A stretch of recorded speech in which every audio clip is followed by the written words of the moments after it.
Assalamualaikum warahmatullahi wabarakatuh. Selamat pagi semua. Hari ini menyambung pertemuan yang sebelumnya sempat tertunda, yaitu tentang kalau yang kemarin adalah aliran Keynes. Nah, ini kita membawa sebuah pencempurnaan dari pemikiran Keynes atau kita sebutnya dengan Neo-Keynesian. Nah, sebacanya adalah Neo-Keynesian. Nah, mungkin kalian kemarin sempat bertanya-tanya sebenarnya resiko pemikiran Keynes itu seperti apa? Nah, kita tahu bahwa dalam pemikiran Keynes, dia kan sebenarnya membandingkan pemikirannya dengan pemikiran klasik. Jika dilihat dari kurva agregat supply dan agregat demand, bentuk dari klasik itu cenderung agregat supply-nya itu tetap jumlahnya, agregat demand-nya yang bertambah atau yang bisa diubah. Berbeda dengan Keynes. Kalau Keynes ini bukan di GDP yang tetap, tapi di harga yang tetap. Cuma jumlah produksinya yang bisa terus ditambah terkait dengan agregat supply-nya, agregat demand-nya tetap seperti itu. Nah, permasalahannya adalah sepertinya eh, kedua kurva ini tidak terjadi pada saat itu, gitu. Pada masanya Keynes ternyata yang terjadi adalah ketika eh, permintaan dapat ditambah atau jumlahnya yang dibeli oleh masyarakat dapat bertambah, semakin bertambahnya permintaan ternyata cenderung menaikkan harga, sehingga terbentuklah kurva seperti ini. Jika diambil jalan tengahnya, maka terjadi seperti ini. Jadi ketika orang melakukan permintaan secara terus-menerus, meningkat permintaannya, ya lama-lama harganya akan meningkat juga gitu. Karena ini menarik banyak bagi produsen untuk menaikkan harganya kan gitu.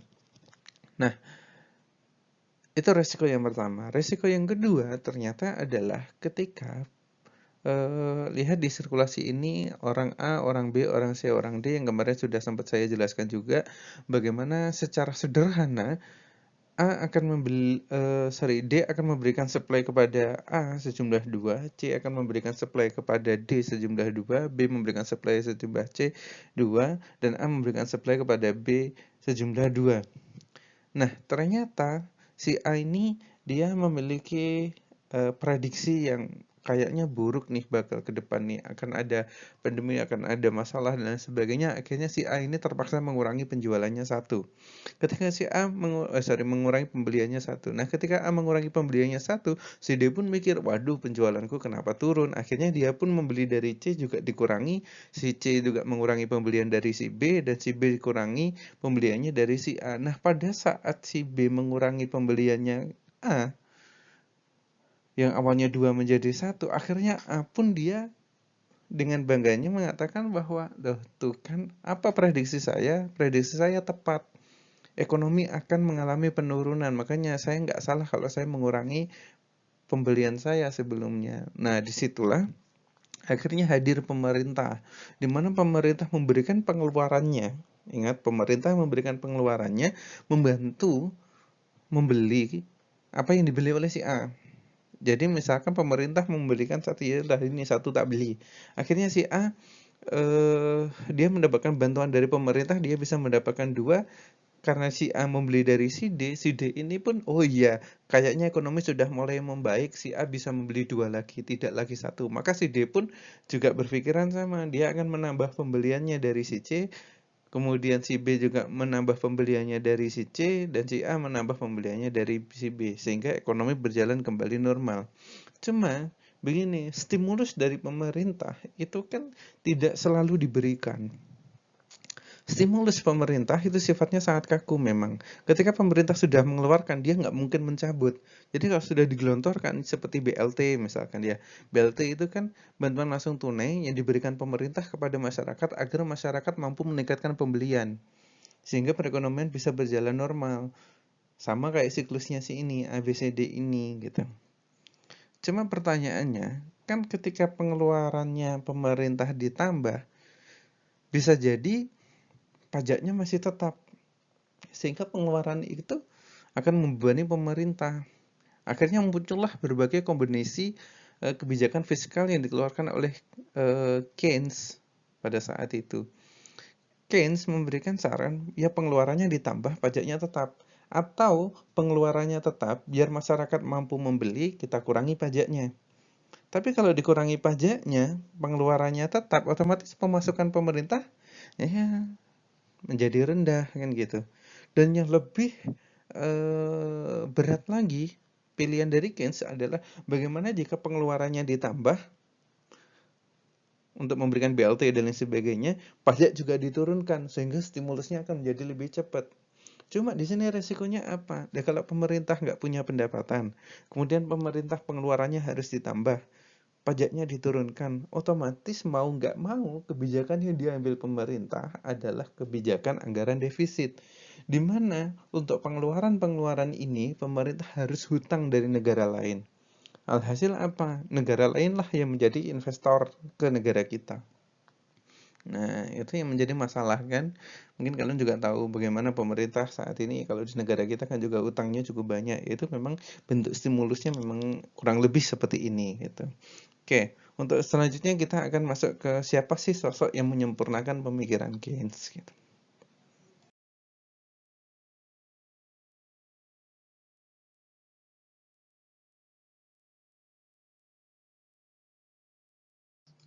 Pemikiran John Maynard Keynes itu dia berkembang di Inggris. Sampai suatu ketika, pemikiran Keynes ini dibawa oleh Paul Samuelson ke Amerika. Karena memang Paul Samuelson ini adalah orang Amerika. Dia memberikan, karena menganggap pemikiran Keynes ini cocok untuk demokratis atau negara-negara demokratik seperti Amerika. Sehingga dia membawa pemikiran Keynes, kemudian menyempurnakannya di Amerika dengan beberapa eksperimen yang dilakukan oleh Samuelson. Paul Samuelson ini lahir di Indiana pada tahun 1915. Dia orang tuanya pindah ke Chicago dan ia belajar sekolah umum di Chicago. Ia melanjutkan studinya di Universitas Chicago dan berharap suatu saat dia mampu menjadi dosen di Chicago. Nah, dia mendapatkan gelar BA. BA itu Bachelor of Arts, ibaratnya S1. Dia lulus dari S1 itu usia 20 tahun. Lalu ia mengambil kursus ekonomi dan disitulah dia belajar bahwa matematika itu penting untuk menunjang ilmu ekonomi. Dia pada saat itu sangat ingin melanjutkan studi ke Chicago, tapi karena beasiswanya tidak dapat dia ambil, maka akhirnya dia memilih melanjutkan kuliahnya di Harvard University dan akhirnya dia mendapatkan gelar PhD di sana.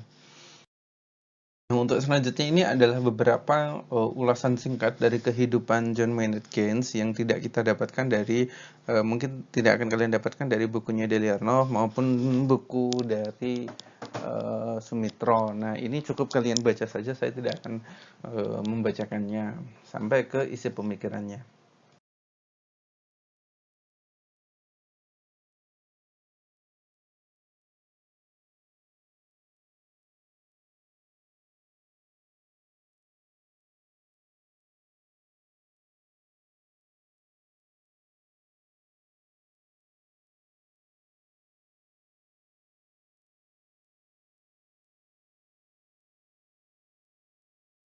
Samuelson ini termasuk orang yang mendukung laissez-faire, cuma bedanya kalau orang klasik dan John Maynard Keynes, laissez-faire itu eh, pada ranah makro gitu.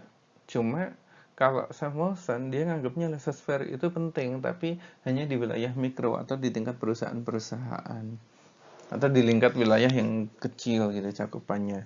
Nah, buku-buku yang karyanya Samuelson itu sebenarnya menyempurnakan apa yang telah ditulis oleh John Maynard Keynes. Cuma memang dia lebih menambahkan unsur matematis, bagaimana kita bisa menganalisis menjadi lebih mudah. Contohnya terkait dengan fungsi umum dari pendapatan negara atau pendapatan nasional yang sudah sering kalian temui itu kan Y sama dengan C, I plus G. Itu sudah paling sangat umum, dan dia menambahkan tentang ekspor impor di bagian akhirnya. Nah, dia juga merumuskan tentang konsep multiplier effect. Multiplier effect itu kan kalau dari rumusnya itu antara MPC per 1 dan sebagainya. Kalian juga sudah belajar itu di makro kan ya, terkait dengan rumus-rumus multiplier pendapatan, multiplier konsumsi, multiplier pajak, dan lain sebagainya. Itu semua yang merintis awalnya adalah Paul Samuelson ini. Mengapa dia disebut sebagai neo-Keynesian? Karena dia berpikir bahwa stabilitas secara keseluruhan itu lebih baik sebenarnya memang harus ada campur tangan pemerintah. Jadi dalam mekanismenya keseimbangan itu tidak akan terjadi dengan sendirinya, tidak akan ada invisible hand. Ini pemikirannya sama kayak John Maynard Keynes, cuma dia lebih ke fokusnya adalah stabilisasi itu bagus diarahkan ke perdagangan bebas, di bidangnya adalah bidang pertanian.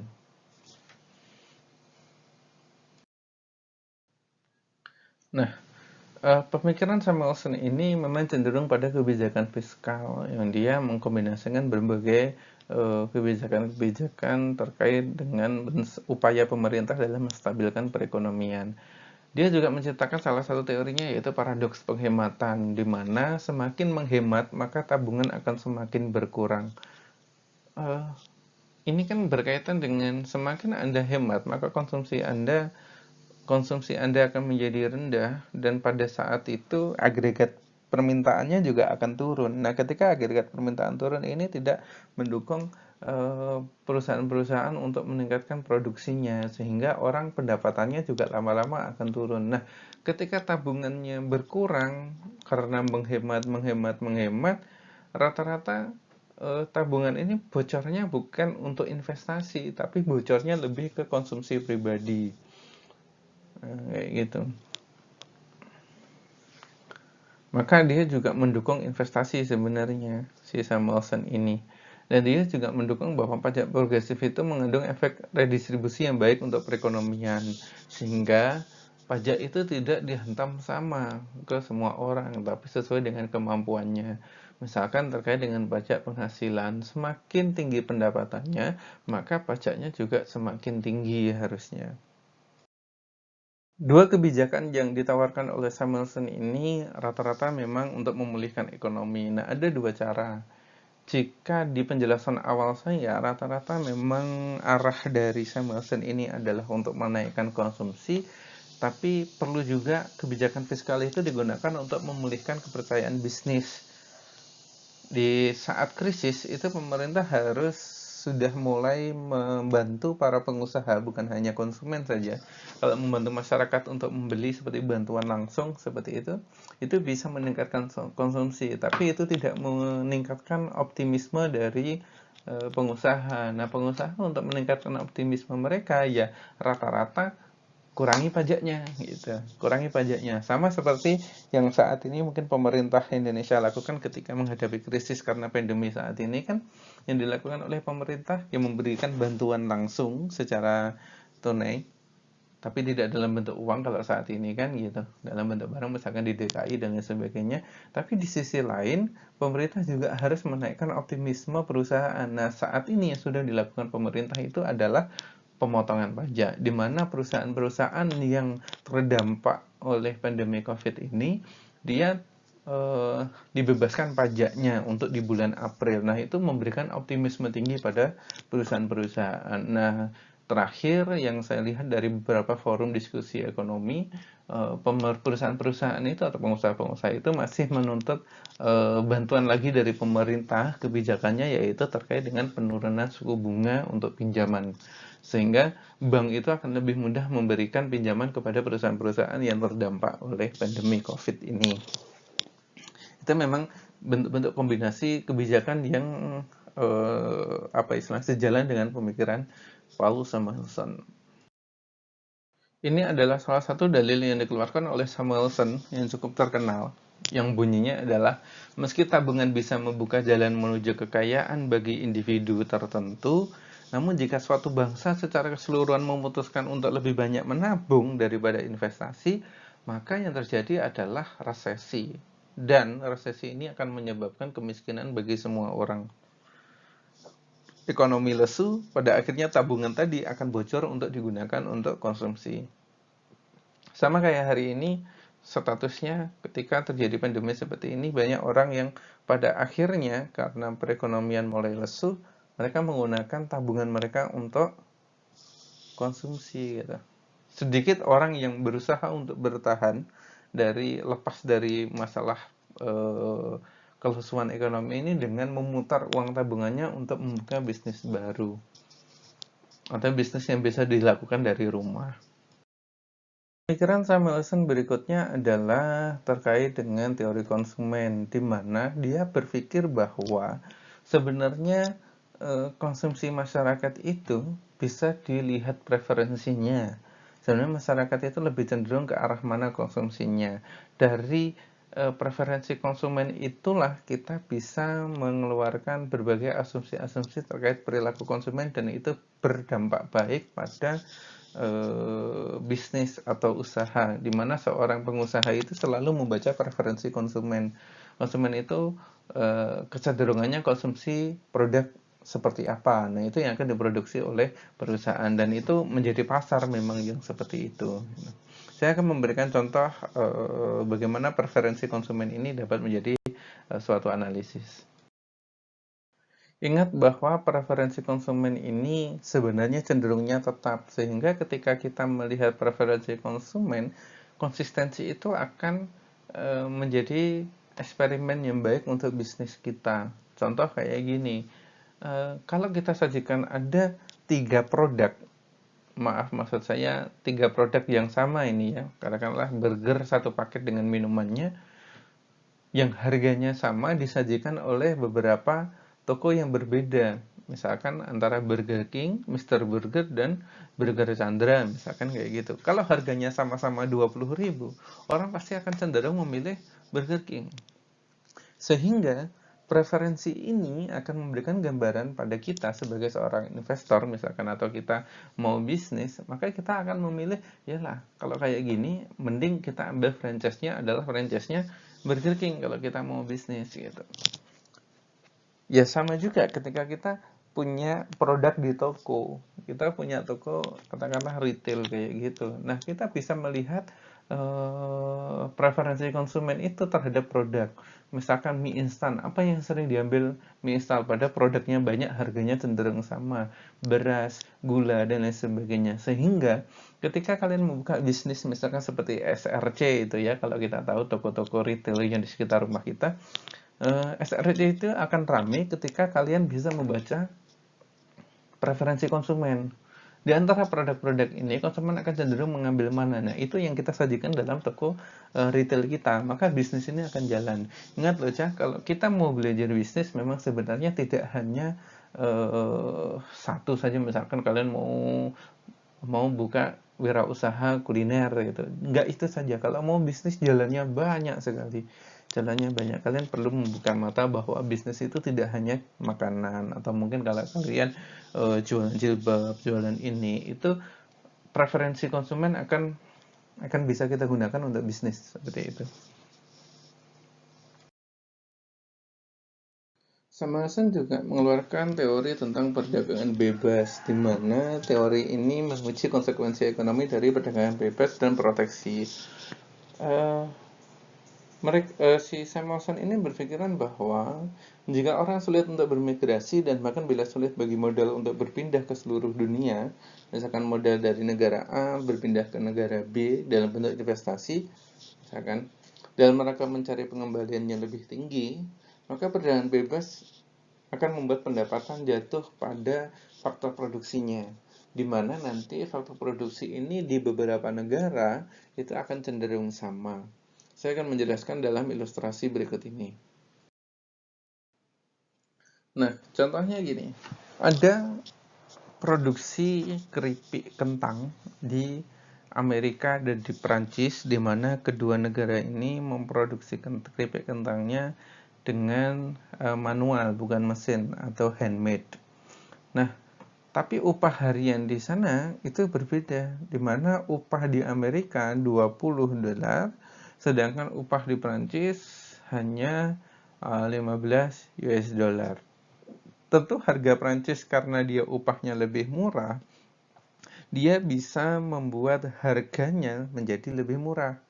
Sehingga harga keripiknya menjadi lebih murah akan bisa bersaing di pasar Amerika. Sehingga si Prancis ini mengekspor keripiknya untuk dijual di Amerika. Karena dia merasa untung karena dia menang di faktor produksinya yang lebih murah, harga tenaga kerjanya lebih murah gitu. Nah, ketika keripik yang dari Prancis dikonsumsi oleh masyarakat Amerika karena harganya lebih murah, alhasil meningkatkan permintaan dari si keripik ini gitu. Baru dikirim habis, sehingga permintaannya menjadi tinggi. Nah, ketika permintaan tinggi itu direspon sama pengusahanya, itu biasanya dia ngambil untung. Karena permintaannya banyak, harga dinaikkan itu tidak akan mengurangi banyak permintaannya. Nah, ketika harganya tinggi, ternyata dia bisa menggaji karyawannya tidak lagi 15 USD, tapi bisa sama 20 USD gitu. Nah, jika seperti ini, maka harga faktor produksinya antara tenaga kerja yang ada di Amerika dan di Prancis ujung-ujungnya akan sama 20 US dollar. Ini yang difikirkan oleh Samuelson. Begitu juga yang terjadi di Amerika ketika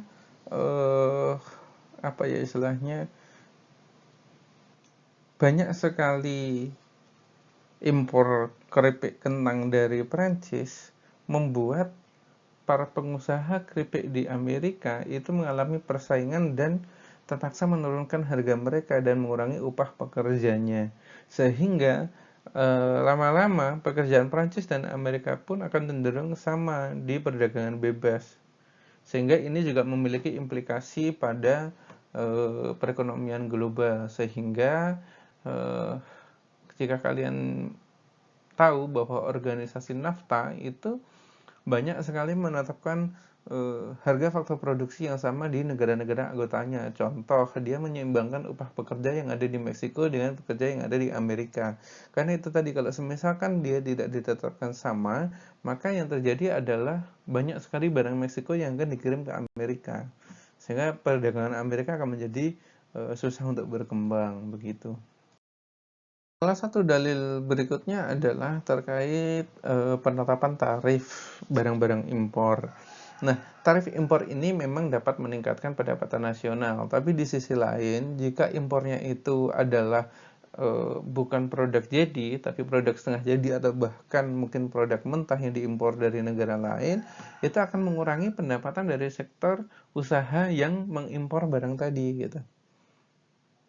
Memang secara nasional mungkin pemerintah akan mendapatkan pendapatan dari tarif, tapi bagi pengusaha yang ada di dalam negeri, karena sebagian besar produknya itu bahan bakunya diambil dari luar negeri atau barang impor, ketika ditetapkan tarif impor, maka itu akan mengurangi pendapatan dari pengusaha itu.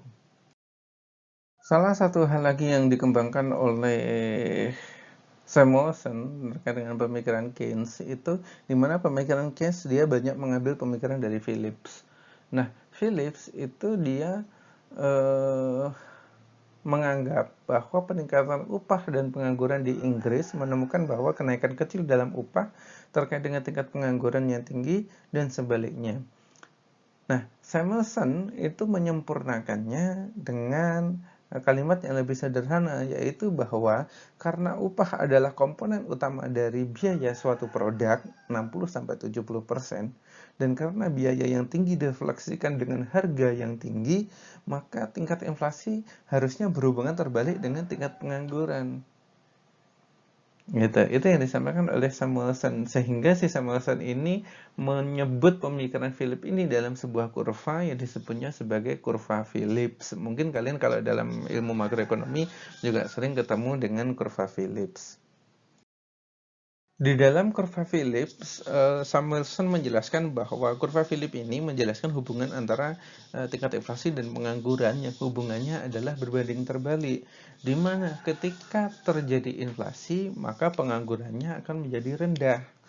Nah, itu yang disampaikan dari kurva Phillips. Cuma nyatanya berdasarkan data selama 10 tahun 1970 sampai 1980-an, kurva Phillips ini tidak terjadi di banyak negara, hanya terjadi di Amerika.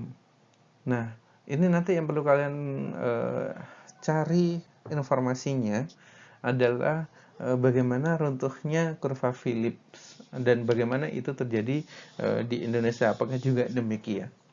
Oke, sekian yang dapat saya sampaikan. Mohon maaf paparannya juga singkat dan agak sedikit terlambat. Saya akhiri. Assalamualaikum warahmatullahi wabarakatuh.